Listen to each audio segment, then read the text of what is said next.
Voilà pour le petit parallèle entre la personnalité paranoïaque individuelle, hein, psychologie, et puis ce qui se passe au niveau psychosocial quand on a des traits de ce type-là.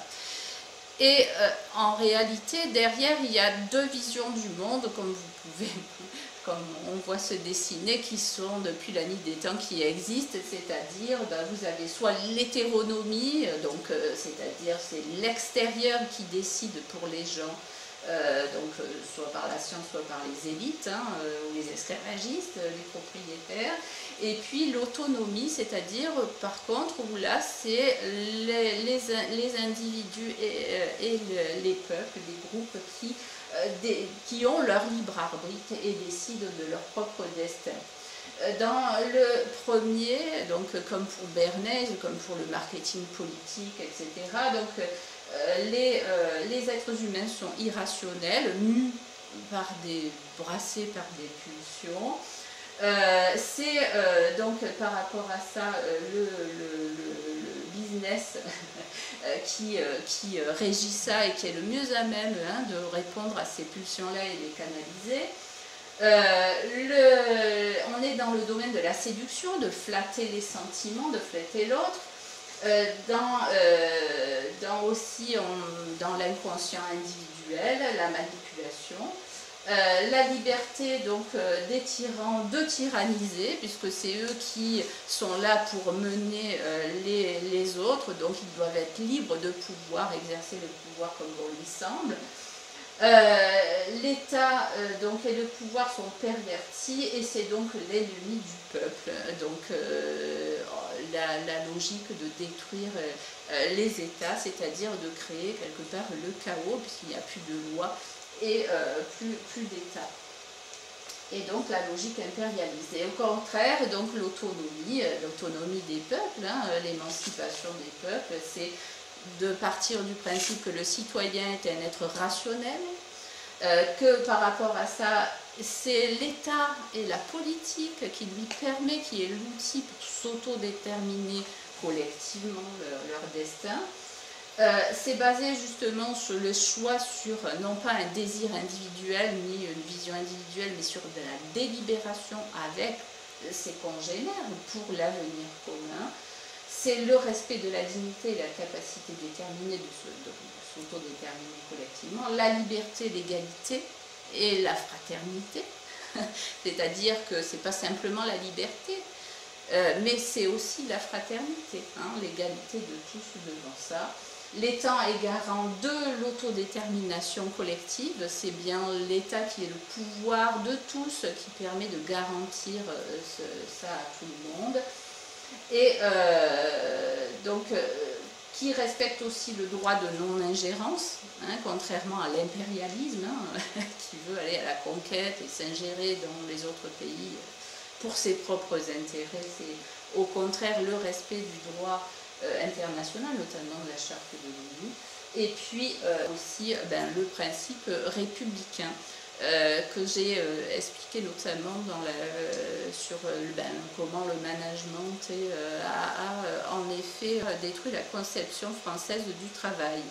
Alors, pourquoi le système de mondialisation tel qu'il est, qui est plus de l'hétéronomie, hein, pourquoi ça s'est fait à partir des États-Unis? Parce qu'il faut savoir que les États-Unis, le mythe fondateur des États-Unis, c'est pas du tout comme en France. L'épisode, c'est les Boston Tea Party, c'est-à-dire que c'était les esclavagistes qui en avaient marre de payer des taxes à la Grande-Bretagne, puisqu'ils voulaient garder l'argent pour eux-mêmes, qui ont jeté des caisses de thé à la mer.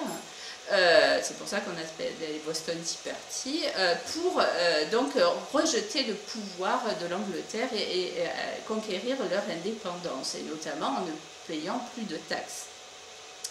Vous avez d'ailleurs le livre de Howard Zinn, hein, qui s'appelle Une histoire populaire des États-Unis, qui explique tous les mécanismes qui ont été mis en place, notamment pour que il n'y ait pas là-bas de droit du travail, comment on faisait venir des vagues de migrants pour casser les grèves et que du coup les exigences des gens qui étaient en place ne puissent pas se faire, enfin tout ce genre de choses. pour ceux que ça intéresse, qui est très documenté. Bon, par contre, donc, en République, en France, hein, d'ailleurs on est le seul pays dans l'Union européenne à avoir une république, toutes les autres sont des démocraties, hein, puisqu'en fait vous avez beaucoup de royautés, en Espagne, en Belgique, en Suède, etc. Donc, et puis, par contre, les principes de la République, ils sont issus de 1789. Donc c'est ce que je disais tout à l'heure, hein, c'est-à-dire l'émancipation des peuples. Donc nous, c'est bien pour nous extraire de la tyrannie du pouvoir divin, donc des rois et de la noblesse. Donc le peuple s'est érigé pour avoir son indépendance et vouloir s'auto-déterminer collectivement. Voilà. Et donc le principe républicain, qui est toujours dans notre constitution en préambule, hein, Déclaration des droits de l'homme, est sur ce principe-là. Par contre, dans les démocraties anglo-saxonnes, parce que la République, c'est une façon particulière de voir la démocratie, dans les démocraties d'inspiration anglo-saxonne, qui sont liées aussi au protestantisme, ben là, la liberté, c'est justement l'individuel, de rejeter, de protester, les protestants, de rejeter en effet les conventions et tout ça. La liberté, du coup, là-bas, c'est que le droit individuel est supérieur à celui de la majorité et que, quelque part, ce que exige la majorité, c'est une contrainte pour le droit de l'individu. Alors que chez nous, en France, dans une république, c'est bien les droits de la majorité qui sont supérieurs par rapport aux droits d'un individu, puisque évidemment on se protège des tyrans, hein, donc des individus qui ont, voilà, soit de pouvoir divin ou par autre chose. Voilà, alors là j'ai mis la Déclaration des droits de l'homme et du citoyen, qui est un texte superbe. Alors c'est vrai que souvent on le critique, notamment par rapport à l'œil là-haut, qui serait un truc franc-maçon Illuminati, mais il faut savoir que ça c'est le symbole du troisième œil, pour un peu des développements personnels, c'est aussi celui de la connaissance, hein, de ce que je vous disais par rapport à Platon aussi, c'est d'aller à la rencontre du monde et du cosmos, et d'élever justement l'humain à la connaissance pour pouvoir s'auto-déterminer par lui-même, et c'est quelque chose qui est important. Donc ça c'est le tout début, hein, de la Déclaration des droits de l'homme et du citoyen, à savoir que la Déclaration des droits de l'homme qu'on utilise actuellement, c'est les Déclaration universelle des droits de l'homme de 58 qui date donc d'après-guerre et qui elle a évacué justement le côté citoyen.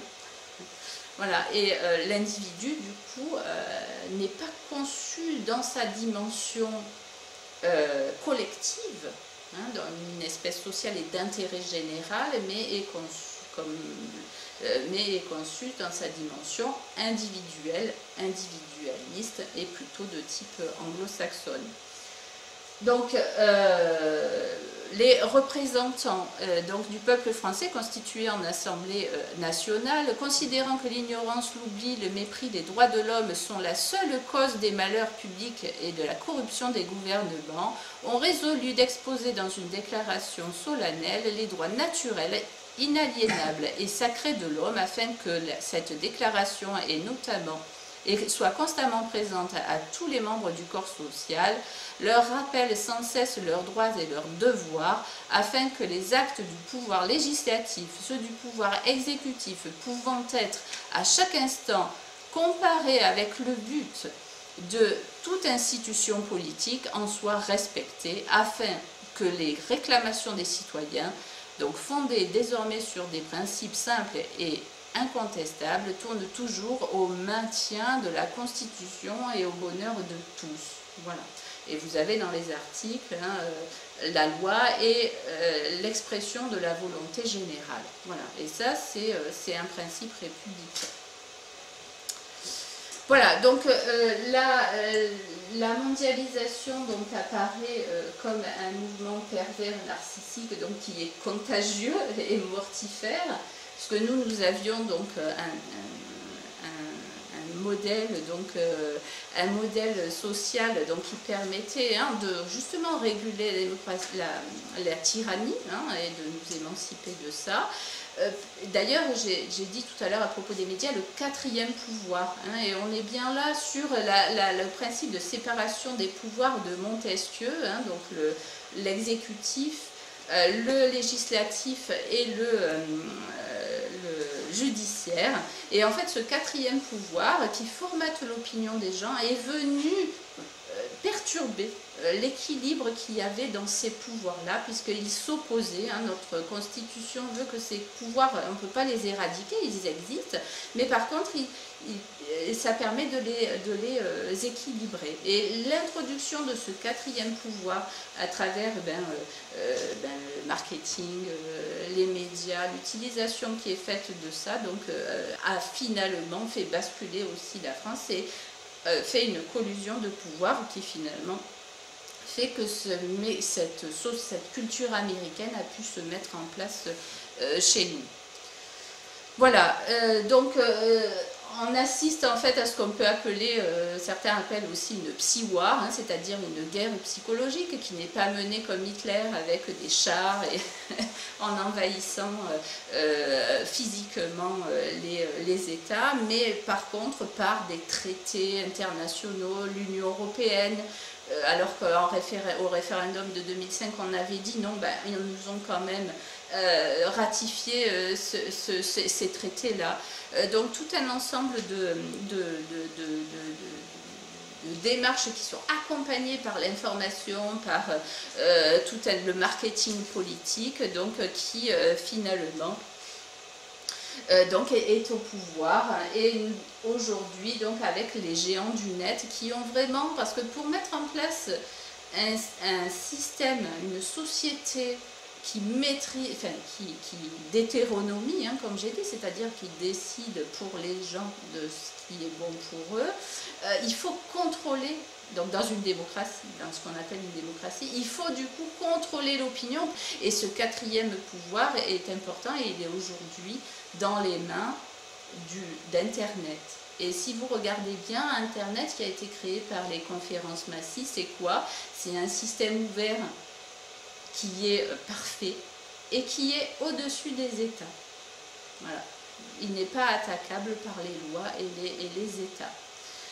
Donc c'est un cyberespace qui a été créé et qui est complètement déraciné de la réalité, qui est dans un environnement virtuel.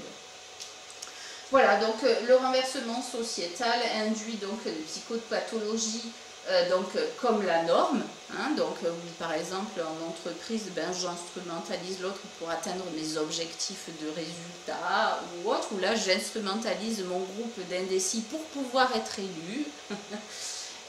Voilà, et qui pervertit aussi les États et les individus sains, donc à travers ces techniques, et c'était l'objectif des freudo-marxistes notamment, de la subversion, c'est-à-dire de détruire le pouvoir de l'État, qui était esclavagiste, qui était dans le conditionnement, c'est le contexte américain. Donc pour pouvoir répondre le contre-pouvoir en tout cas à ça, et qui pervertissait l'individu, en tout cas qui poussait les individus par ce nouveau mot à changer la société. Parce qu'il y a eu des répressions sanglantes de toutes ces contestations-là, et concrètement, ils ont décidé de changer de stratégie en utilisant toutes ces techniques, donc Palo Alto, New Age, pour faire vraiment un homme nouveau, libéré de l'éducation et des normes et du conventionnel. Voilà, donc cette maladie-là, de tyrannie, je dirais, donc a été transmise en France notamment par la mondialisation et puis l'outil de la mondialisation qui est l'Union européenne. Et comme jadis l'avaient fait d'autres tyrans, hein, comme le faisait Staline aussi. Hein, et en réponse à ça, la République française, à la fin de la Seconde Guerre mondiale, a notamment, et là j'ai mis le programme national de la résistance, l'intitulé, il a été donc édifié avant la libération, hein, par les résistants français, et leur volonté, ce qui a été mis en place d'ailleurs en mettant en place la sécurité sociale, en mettant en place tout ce qui concerne les conventions collectives, en mettant en place les services publics, l'EDF, la SNCF, tout ça. Donc en mettant en place ça, ils voulaient donc restaurer la mission universelle donc, de la France. Et qu'est-ce qu'ils entendaient par mission universelle? C'est justement ça, émancipation des peuples, des élites qui sont tyranniques et qui veulent imposer et nous dicter les choses. Et donc ça passe par rendre la parole au peuple français, la liberté de penser, liberté de conscience, liberté d'expression, liberté de la presse. Hein, ils avaient bien ciblé déjà à l'époque, hein, donc, parce que évidemment tout ce qui était propagande pétainiste et autres, voilà, était à l'œuvre, et ils avaient bien ciblé comment ça permettait de cibler, de faire entrer les choses dans la tête des gens. Son honneur et son indépendance à l'égard de l'État et des puissances d'argent et des influences étrangères, la liberté d'association, de réunion, de manifestation, l'inviolabilité des domiciles aussi, hein, et le secret de la correspondance, le respect de la personne humaine, l'égalité absolue de tous les citoyens devant la loi. Voilà.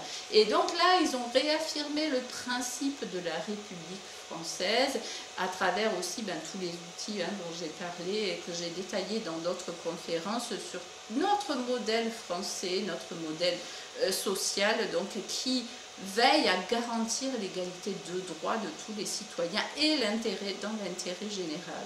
Donc voilà, alors tout ça pour boucler un petit peu sur la deuxième conférence que j'ai fait, parce que l'intitulé aussi, c'est qu'est-ce qu'on fait des connaissances de notre cerveau. Voilà.